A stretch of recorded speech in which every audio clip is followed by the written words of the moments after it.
Hi guys, welcome back to Driven Aviator channel. Today I'm Aviator, Mr. Driven Aviator, like Mr. James Bond. The name's Bond. James Bond.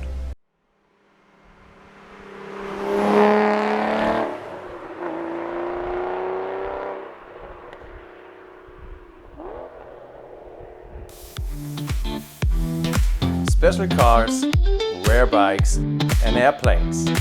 This is what drives me. I'm Philip and I'm the Driven Aviator.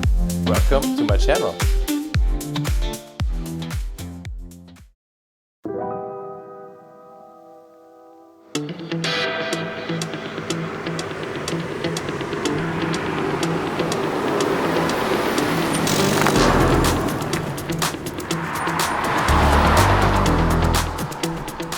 Hi guys, welcome back to Driven Aviator channel.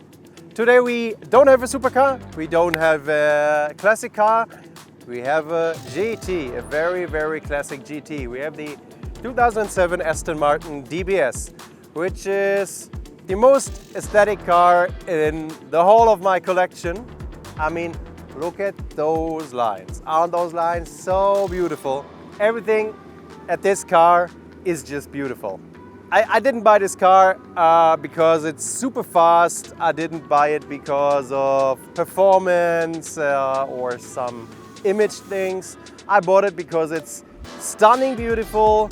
It gives a lot of emotions, different emotions, for example, than a McLaren or Ferrari gives you, but some deep emotions. I mean, beside the stunning optics, it is the sound. It is the sound of this beautiful, naturally aspirated V12 6-liter engine. This engine, I mean, you hear the idle, and it's just the idle.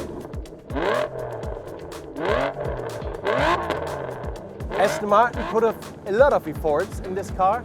It isn't just a little wider and a little lower than a standard Aston Martin DB9. Nearly the whole car is made of carbon fiber.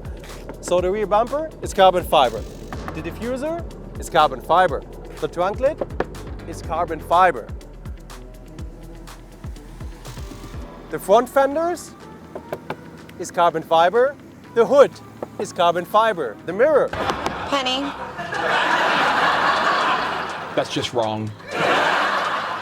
So everything is carbon fiber. You have the carbon ceramic brakes, which is carbon fiber too, more or less. You have some beautiful forged wheels. They were pretty huge. I mean, this car came out in 2007, and it is one of those cars where you don't change the wheels because they are perfectly fitting this car. Please guys, don't change the wheels of an Aston Martin DBS. Let's have a look under the hood and let's have a look inside.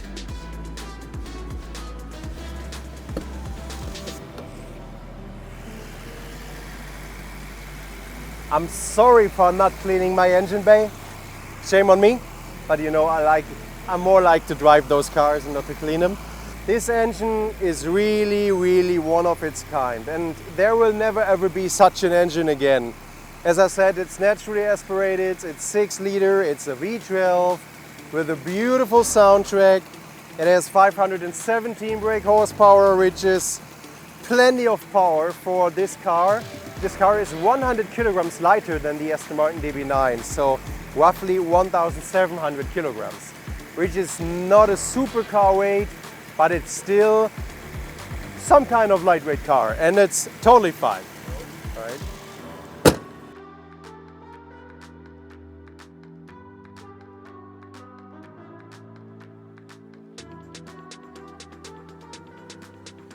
So here we are guys, driving in the 2007 Aston Martin DBS. Where does the DBS come from? Actually, it's not a brand, or it was not a brand new car when it came out. It was based on the Aston Martin DB9, which already came out in 2003 or 4, but Aston Martin changed pretty much to make it more intense, more emotional car, and to be honest, they did a pretty good job. I've driven in DB9 once, by the way. It was an automatic model and it was not that cool to drive it. It was kind of slow and it just didn't catch me. But the DBS, which I drove first, it absolutely catched me. I'm gonna show you later on some details from the outside, what exactly they have changed. The engine is nearly the same, but it's a Cosworth modification. There's 517 brake horsepower, which is quite a lot and especially enough for this car. Because, I mean, the DB9 is a GT. It's a car to travel fast and in style. The DBS is a little bit in between. It's a pretty fast car, but it doesn't feel that fast. It feels, in between a GT and a supercar. Or it is a GT with aspects of a supercar. You can see it in my typical mission profile, for example. I don't use the DBS on a track or if I want to drive fast and rough and raw. This is not what the DBS is all about. The DBS is a car you might take for a night out. You want to take your girlfriend or your wife for a night out, the DBS is the car because it's extremely beautiful and it sounds extremely beautiful.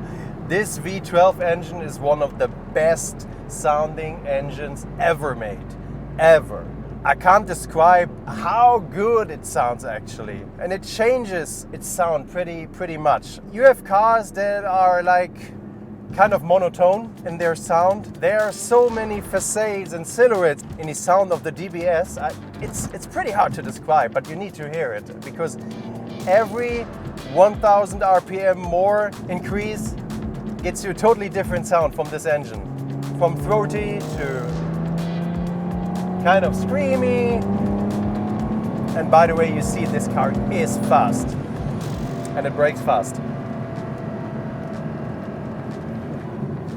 Those carbon ceramic brakes extremely bitey, if you want to say so. How does it feel? It feels kind of chunky. For example, you have this electronic ride control, which you can see here. And it changes from kind of soft to extremely hard.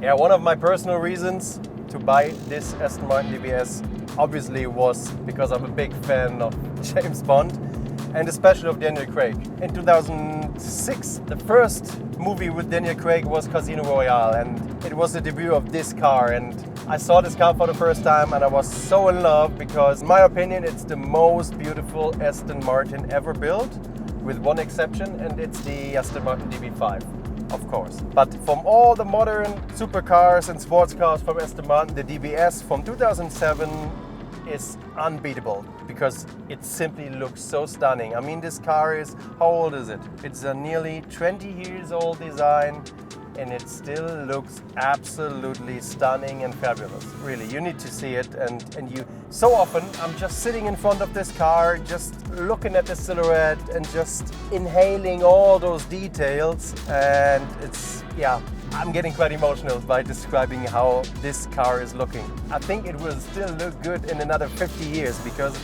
it's aging extremely well.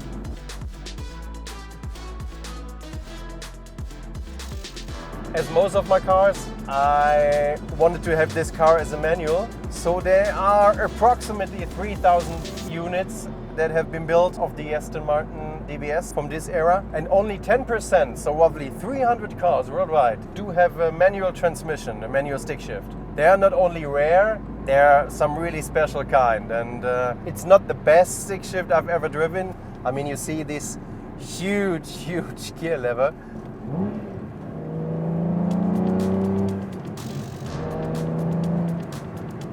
It shifts okay. It could be shorter, it could be crispier. It perfectly fits to the character of this car. So I've driven the automatic version of this car once. It was by far worse to drive the automatic because it just doesn't feel right. It might be matching other GT cars, but in my opinion it's too slow. I'm not a big fan of this automatic version, so it was a no-brainer for me to take the manual transmission, and I'm totally happy with it.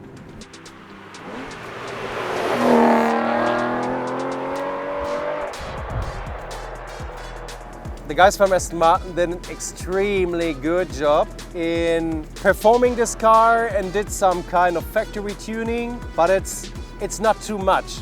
So everything is just perfectly balanced in terms of the optics. You have those splitters and fenders and the trunk lid coming up, but it's not too much. It's just some kind of British understatement mixed up with some supercar components, and that's a mixture you won't find anywhere else.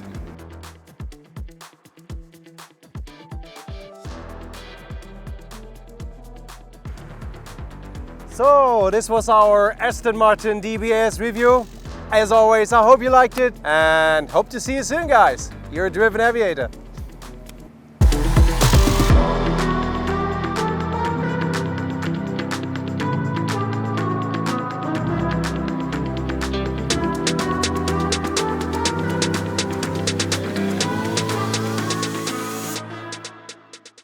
Driven hard in the clouds.